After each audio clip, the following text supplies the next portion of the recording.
સિયોરના આંબલા ગામે સિમેન્ટ બનાવવાના મશીનમાં 2 બાળક આવી જતા ઘટના સ્થળે જ મોત નીપજ્યા હતા. ભાવનગર શહેરના સિયોર તાલુકાના આંબલા ખાતે શ્રી ખોડિયાર સિમેન્ટ પ્રોડક્ટ બ્રિકસમાં બેલા બનાવવાનું કામ ચાલુ હતું.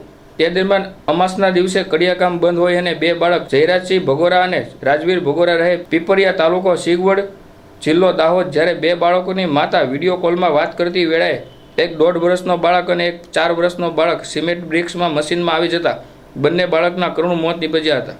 આ બનાવ બનતા 108 મારફતે સલટી હોસ્પિટલ ખસેડવામાં આવ્યા હતા, જ્યાં ડોક્ટરે તેને બંને બાળકને તપાસી મૃત જાહેર કર્યા હતા.